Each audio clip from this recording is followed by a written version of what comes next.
Nama saya Dana Prasad Dasaratan. Nombor matrik saya A23A0021EP. Saya ingin menghuraikan fakta tentang area Buntung Ipoh, iaitu Buntung Ipoh adalah kawasan yang memainkan peranan penting dalam pembangunan ekonomi negeri Perak, Malaysia. Infrastruktur sedia ada di Buntung mungkin tidak mencukupi untuk memenuhi keperluan penduduk tempatan dan menyokong pertumbuhan ekonomi. Terdapat banyak masalah kesesakan lalu lintas, kekurangan perumahan berkualiti dan gangguan terhadap alam sekitar di kawasan ini yang perlu diselesaikan untuk meningkatkan kualiti hidup penduduk dan membolehkan pertumbuhan ekonomi yang mampan. Assalamualaikum warahmatullahi wabarakatuh. Nama saya Ahmad Munir bin Cik Ibrahim bernombor matrik A22A0037EP. Kita pergi melihat kepada konsep. Yang pertama, pemilihan penambahbaikan infrastruktur, di mana infrastruktur diperluaskan bagi pengangkutan awam, pembinaan kolej, pembangunan yang memenuhi keperluan penduduk setempat, yang memfokuskan kepada aspek ekonomi dan sosial. Yang kedua, pembangunan bersepadu, di mana menekankan kepentingan kelestarian alam sekitar, pembangunan sosial seperti kesihatan dan pendidikan, di mana tanpa mengubah hubungan di antara manusia dan alam sekitar itu sendiri. Yang seterusnya, keseimbangan dan kesinambungan, di mana ianya penting dalam mewujudkan ekonomi, sosial dan alam sekitar yang baik.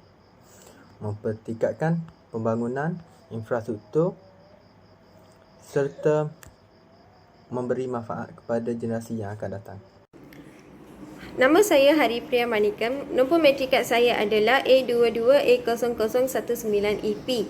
Hari ini saya ingin membentangkan nilai yang boleh dipelajari daripada isu perjuangan untuk infrastruktur yang lebih baik di Buntung Ipoh. Nilai pertama adalah nilai keadilan sosial. Ini merujuk kepada keperluan untuk memastikan bahawa semua lapisan masyarakat di Buntung mempunyai akses yang sama kepada infrastruktur yang lebih baik. Ini bermaksud tidak ada golongan yang diabaikan atau terpinggir dalam pembangunan infrastruktur. Contohnya, pembinaan infrastruktur awam yang memberi manfaat kepada semua penduduk tanpa mengira kelas sosial. Nilai kedua adalah nilai kelestarian alam sekitar. Nilai ini menekankan kepentingan memastikan pembangunan infrastruktur tidak merosakkan alam sekitar dan sumber semula jadi. Ini termasuk tindakan seperti memelihara kawasan hijau, mengurangkan pencemaran alam sekitar dan menjalankan projek pembangunan yang bersifat mesra alam. Tujuannya adalah untuk melindungi alam semula jadi dan sumber daya alam bagi generasi masa depan. Nilai ketiga adalah nilai efisiensi. Nilai ini berkaitan dengan perluasan infrastruktur dengan tujuan mengurangkan kesesakan lalu lintas dan memudahkan akses kepada perkhidmatan awam dan perniagaan. Dengan membina infrastruktur yang efisien, masyarakat akan lebih mudah mengakses perkhidmatan seperti pendidikan, kesihatan dan pekerjaan. Contohnya, membina rangkaian jalan raya yang baik untuk mengurangkan kesesakan dan mempercepatkan pergerakan penduduk.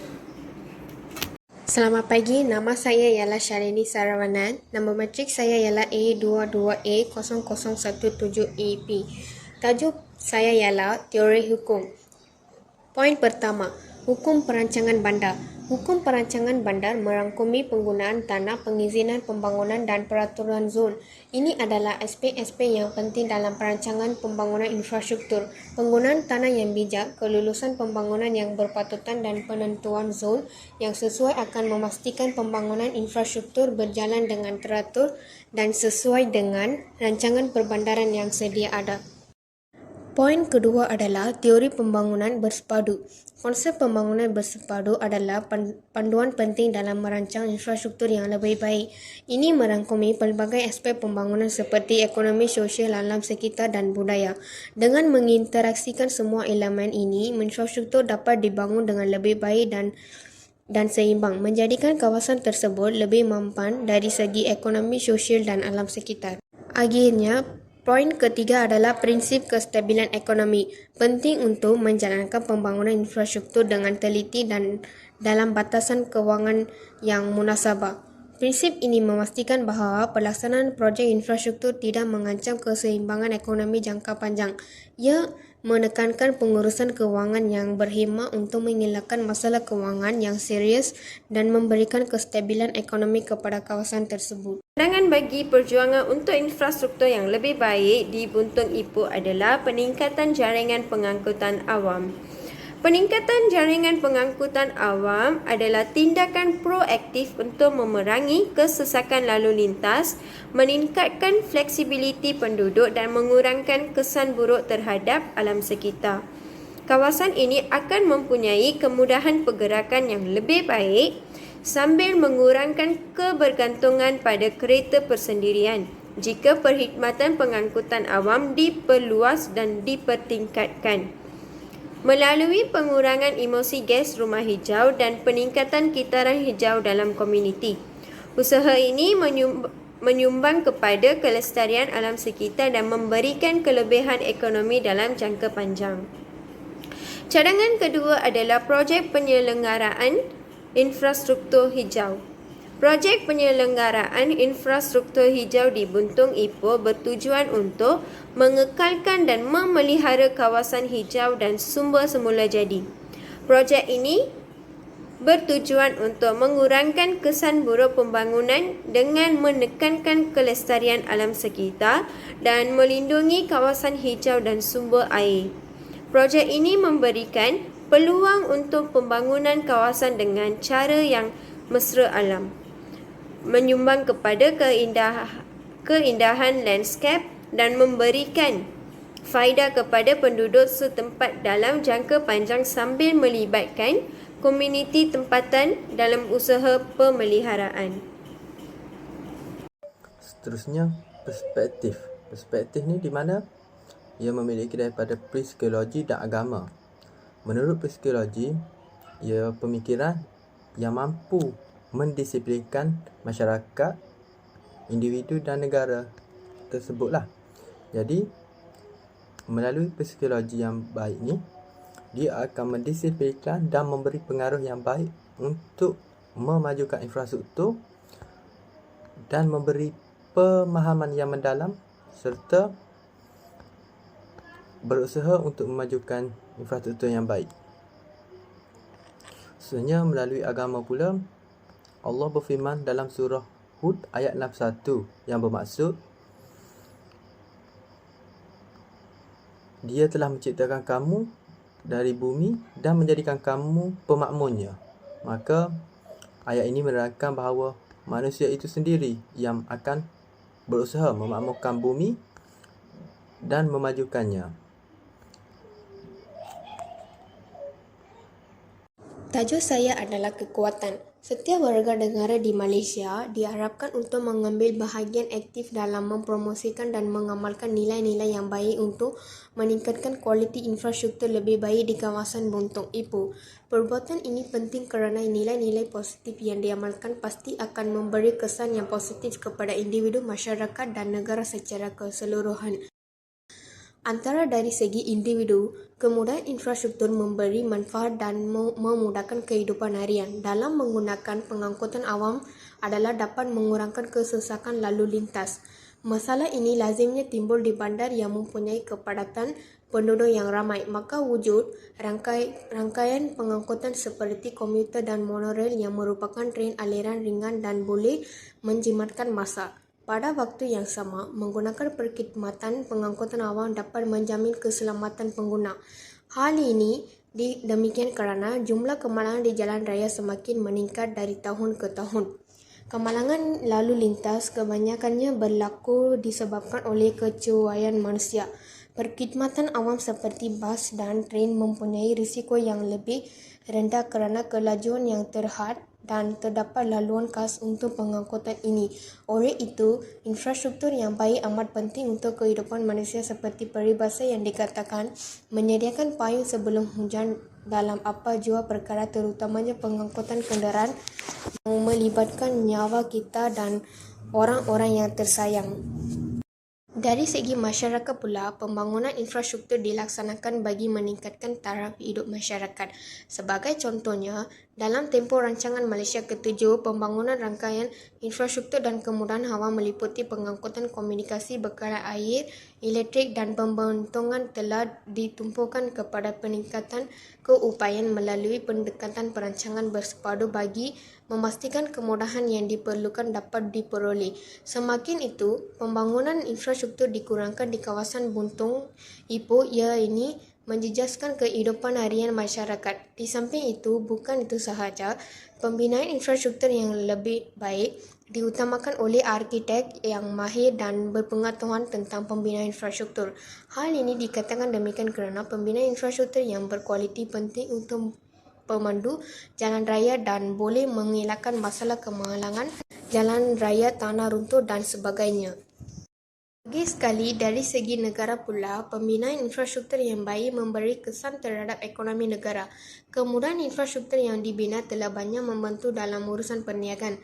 Apabila urusan berjalan lancar, maka hasil keluaran juga akan bertambah dengan pesat. Pengangkutan kereta api berperanan bagi menghubungkan kawasan-kawasan perusahaan penting, manakala jalan raya pula digunakan untuk menghubungi kawasan-kawasan pertempatan. Pembinaan landasan kereta api telah membantu perkembangan pengeluaran biji timah. Sistem kereta api telah mengurangkan kos pengangkutan dan memendekkan masa perjalanan mengangkut barang. Dengan adanya sistem pengangkutan yang baik telah memudahkan bahan-bahan keperluan seperti biji timah, getah, arang batu dan sebagainya dibawa ke kilang-kilang untuk diproses dan dipasarkan. Kemudahan infrastruktur seperti kereta api memudahkan menguruskan perniagaan secara global. Sistem kereta api ini telah memberikan kemudahan kepada penduduk tanah Melayu. Terima kasih. Saya sekarang ingin menghuraikan tentang kelemahan ataupun limitasi terhadap cadangan yang telah dibagi oleh kawan saya. 1. Penambahbaikan pada jaringan pengangkutan awam mungkin memerlukan pelaburan besar. Pelaburan yang besar telah dilaburkan untuk meningkatkan sistem pengangkutan awam Buntung Ipoh, tetapi manfaat yang boleh dicapai melalui peningkatan accessibility, pengurangan kesesakan lalu lintas dan sokongan terhadap kelestarian alam sekitar adalah langkah penting dalam pembangunan kawasan tersebut. Memekalkan keberkesanan dan kecekapan sistem baru yang diperkenalkan adalah penting untuk memastikan setiap ringgit yang dilabur memberi nilai tambah yang berterusan dan keberlanjutan projek dalam jangka masa panjang. Kedua, pembangunan perumahan berkualiti tinggi. Untuk membina perumahan berkualiti tinggi di Buntung Ipoh mungkin memerlukan pembelanjaran yang tinggi yang menimbulkan cabaran untuk memastikan perumahan yang mudah diakses untuk semua orang dalam masyarakat. Walaupun perumahan ini berkualiti tinggi, kumpulan perlu mempertimbangkan kaedah kewangan yang teliti untuk memastikan ia boleh dibayar. Sangat penting untuk mengenai isu ini dengan teliti mungkin melalui kerjasama dengan pihak berkepentingan dan mencipta model pembiayaan yang boleh memenuhi keperluan pelbagai demografi sambil mengekalkan standard kualiti yang diinginkan. Ketiga, keperluan penyelidikan dan perancangan yang teliti. Dalam pelaksanaan projek infrastruktur, penyelidikan dan perancangan yang teliti diperlukan, khususnya dalam konteks penyelidikan kesan alam sekitar. Kajian menyeluruh membantu kami memahami kesan projek terhadap kelestarian alam sekitar, mengenalkan pasti risiko dan peluang, dan merancang cara untuk mengurangkan kesan buruk. Walau bagaimanapun, adalah penting untuk diingat bahawa kajian ini juga harus mengambil kira keperluan pembangunan sosial dan ekonomi. Pemahaman menyeluruh ini akan membantu mewujudkan kesinambungan antara kelestarian alam sekitar yang berdukung dan pembangunan ekonomi yang diperlukan. Ini akan membina landasan untuk pembangunan yang seimbang dan berterusan. Saya sekarang ingin menghuraikan rumusan ataupun konklusi kepada projek kita. Pihak berkuasa perlu mengambil tindakan yang menempatkan pada keadilan, keterlibatan komuniti dan pemantauan etika untuk menangani isu etika yang mungkin timbul semasa pelaksanaan idea pembangunan di Buntung Ipoh. Pertama, pihak berkuasa mesti menjadi jujur dan selaras dengan prinsip etika melalui penyediaan maklumat menyeluruh dan mudah diakses mengenai objektif, prosedur dan kesan projek kepada komuniti. Pihak berkuasa boleh menangani kebimbangan etika yang timbul akibat daripada ketidakpuasan atau kekurangan maklumat dalam bantuan penyelarasan ini. Peningkatan aktif komuniti juga penting untuk pelaksanaan idea yang berkesan. Pihak berkuasa harus menyediakan tempat di mana penduduk tempat boleh menyuarakan pendapat mereka dan membuat keputusan bersama yang mengambil kira keperluan dan kebimbangan komuniti. Pihak berkuasa boleh memastikan bahawa konsep yang dilaksanakan memenuhi keperluan sebenar penduduk dan melibatkan komuniti secara langsung. Tambahan pula, sejauh manakah idea yang dilaksanakan mempunyai kesan dan negatif perlu dipantau dan dinilai secara berterusan. Ini termasuk memantau pelaksanaan projek dan menilai kesan projek kepada komuniti, ekonomi dan alam sekitar. Dengan mengumpul maklum balas daripada pihak berkepentingan, pihak berkuasa boleh menyesuaikan strategi dan tindakan mereka secara berterusan untuk memastikan keberkesanan dan keberlanjutan projek. Akhir sekali, pihak berkuasa perlu mencipta sistem yang kukuh untuk memantau dan bertanggungjawab. Ini termasuk mewujudkan piawaian etika yang jelas, mematuhi undang-undang dan membina saluran aduan komuniti. Pihak berkuasa mengurangkan risiko etika dan mengukuhkan kepercayaan komuniti terhadap pelaksanaan idea yang dilakukan dengan mematuhi prinsip etika yang ketat. Pihak berkuasa perlu sentiasa bersedia untuk mengubah suai dan meningkatkan idea mereka berdasarkan maklum balas komuniti dan hasil kajian kesan. Secara keseluruhan, projek infrastruktur buntung di Ipoh akan berjaya dan kekal berfungsi melalui pendekatan yang meluruh dan berterusan ini. Terima kasih banyak-banyak. Seterusnya, justifikasi, di mana justifikasi adalah untuk membawa kepada perubahan infrastruktur yang baik.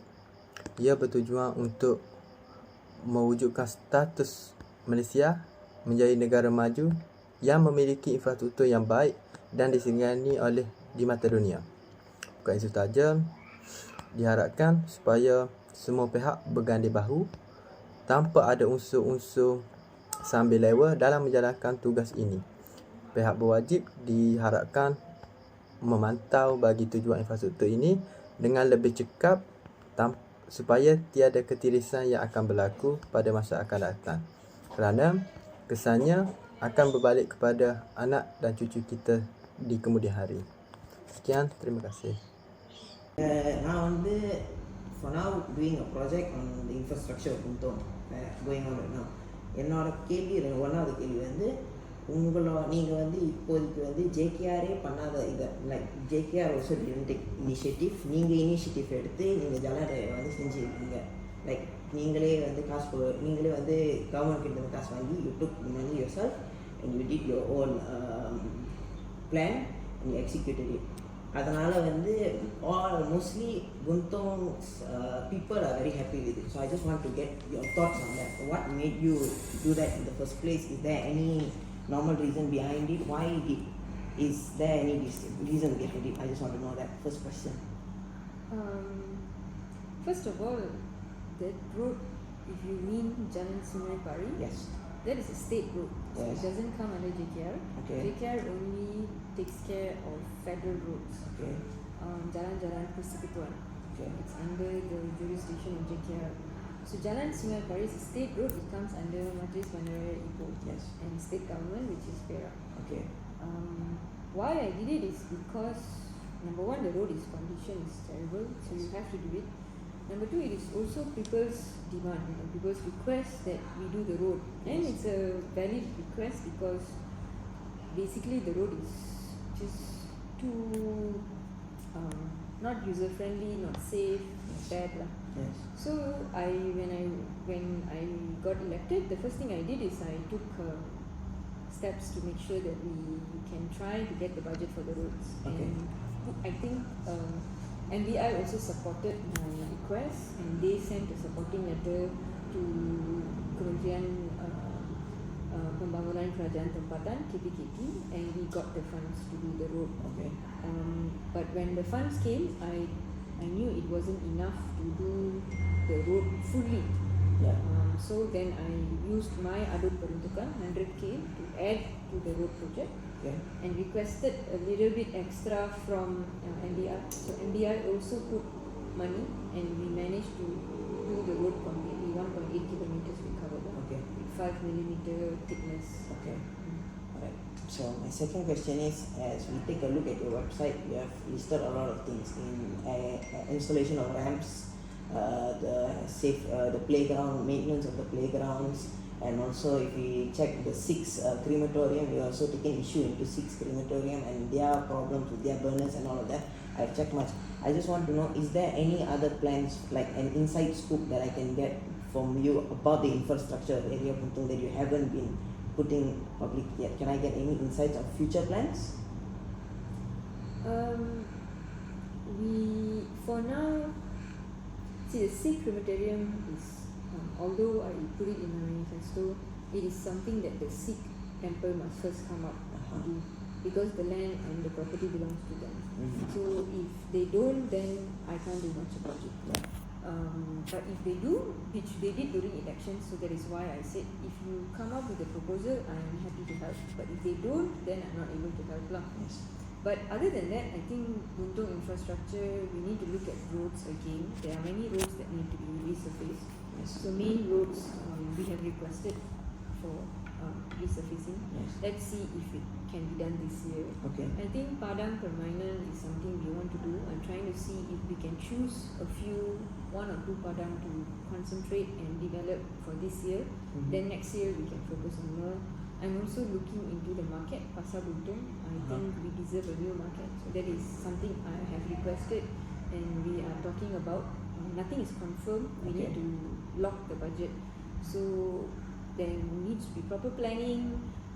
MBI needs to approve and give us alternative location for temporary market if we want to build a new market. So it's a big plan, it's a lot of work. Yes. So that is for now what we are planning. That's what we are looking into. I think mainly not just Buntung, but I think Ipoh generally you need to look into drainage. I think the drainage system is old and not now doesn't have the capacity to support the volume of water during rainfall. Yes. I think that we need to look into. We need to redo the drainage, and that is going to cost a lot of money. Exactly. So budget is still going to be a problem. I think the country is recovering economically after COVID. So not everything can be done just like that. So it's going to take time. True. Thank you so much. Okay, thank you. Can I just have one picture?